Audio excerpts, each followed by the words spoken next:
This is Two of Us from the Beatles, of course, from the Let It Be album. And I've gotten quite a few requests for just some simple strum along type things lately. So I thought this would be a good one. Obviously, I threw in a few minor embellishments, but we'll talk about that. I'll explain it to you straightforward how Paul plays it, and then John's little bits and pieces. And then George is playing sort of like a bass line on guitar. So while Paul is just simply strumming out a G chord, George is playing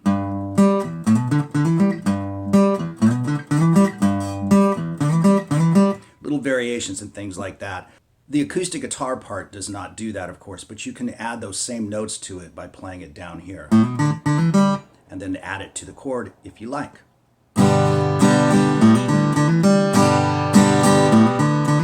You know, a couple of times and then they'll start singing.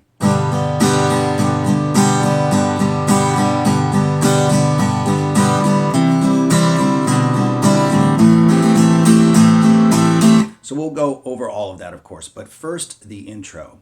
You can see the tab up on the screen for this, but I'm on the 7th fret on the G string and the 7th fret on the B string, and I'm using alternate picking. And you can see that my ring finger comes off for the open E string for that last note. Down, up, down, up, down, up, with the finger coming off.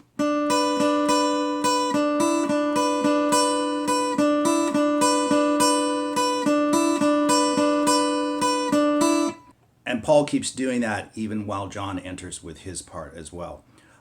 And he's got this cool vibrato. If you've ever seen the film, he's got this cool vibrato where he's kind of going.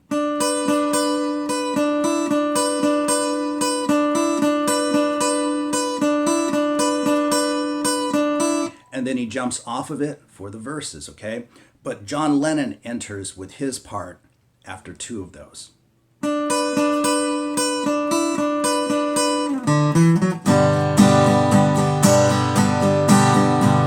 So that's kind of fun if you're playing it by yourself. You can just jump off after 2 and get into Lennon's part. 3 lead-in notes, open D string, 2nd fret on the D string, and 4th fret on the D string, and then you're in. Okay, so minus adding George's little licks to the song, the basic guitar part, which is probably what most of you want anyway, is G.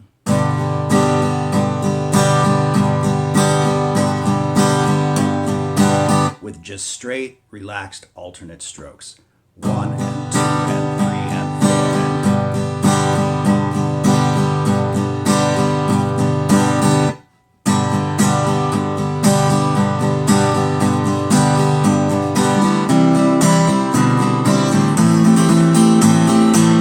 So we jump off into a C chord, down, up, and emphasize that bass note if you can, because that's real important. Take your ring finger off, move your 2nd finger to the A string at the 2nd fret,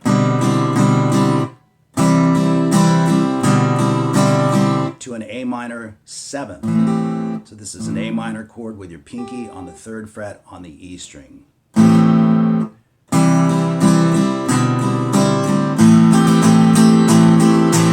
You can see I kind of land the chord first, right? Add your pinky and you've got this. So it's down, down, up, down, up, down, up, down, up, with that quick little 16th note rhythm in there. Nice and slow. So we have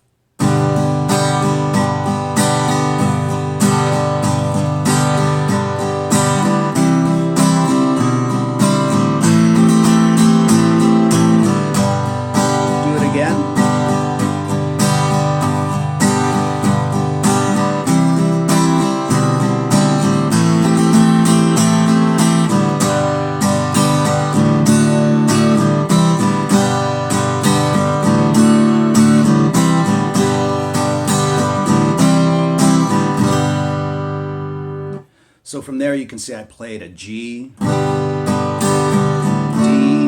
C, G, D, C, G, C. And I'll talk about adding George's little notes into that part as well. But this is a very interesting thing timing-wise. The G to the D to the C is like a measure of 6. 1, 2, 3, 4, 5, 6.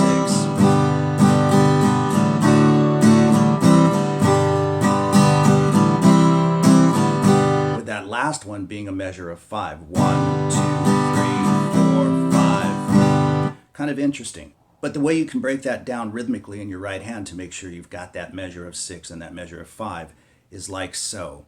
Down, up, down, up, down, up, down, down, up, down, up, down, up, down, up, down, up, down, down, up, down, up.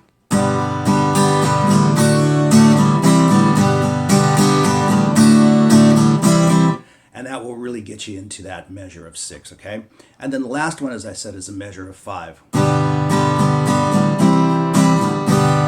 So you'll go down, down, up, down, up, down, down, down, down, down, up, down, up, down, down, down. So you put those together and you've got it just the way it's laid out on the recording.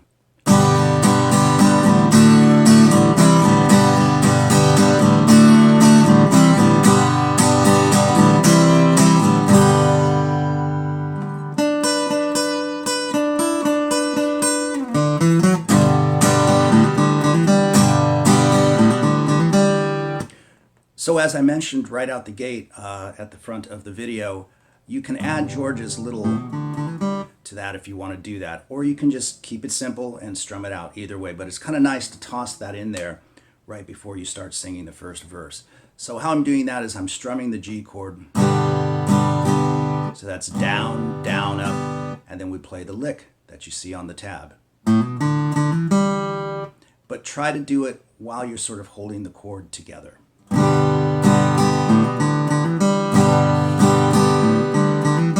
That way you don't lose the resonance of the chord.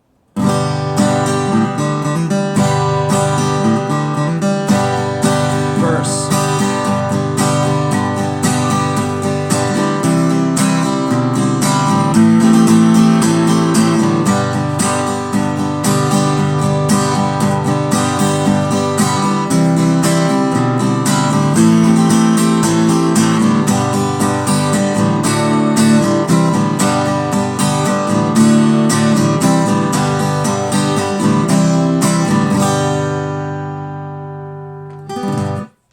Now, if you want to add another little bit of George's part into this section as well, you can do so by playing it like this. A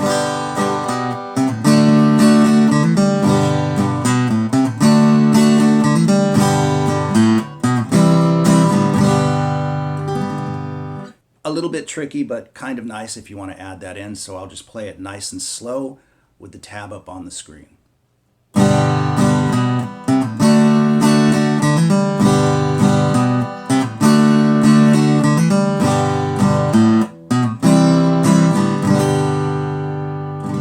So as you can see, it's predominantly downstrokes except for the D chord where there's an upstroke at the tail end of that. And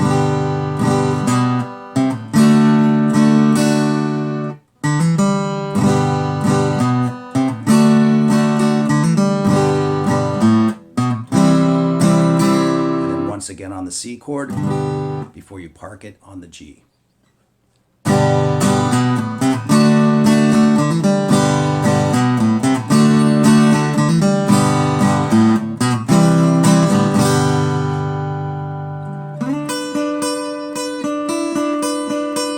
Back in for another go around. So let's talk about the B section, okay?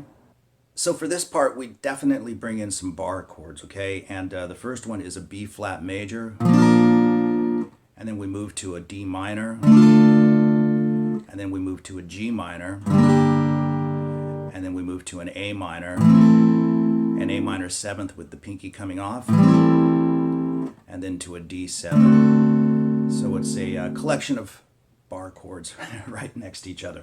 But basically on this part, Paul is just hitting the chords and letting them ring.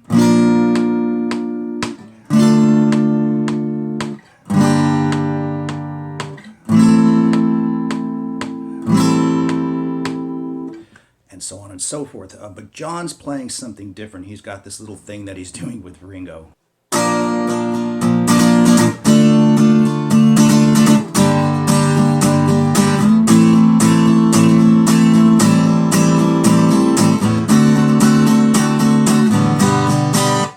So that's kind of cool, just kind of putting the parts together. So I'm playing that down, down, up, down, down, up, down.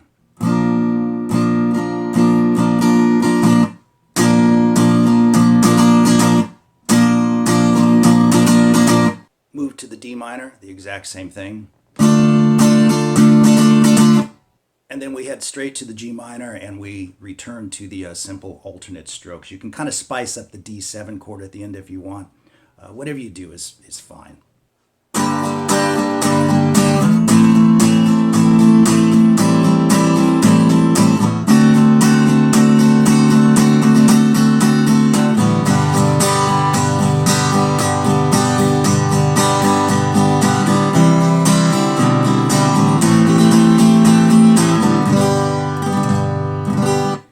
And at the very end of the song, they return to.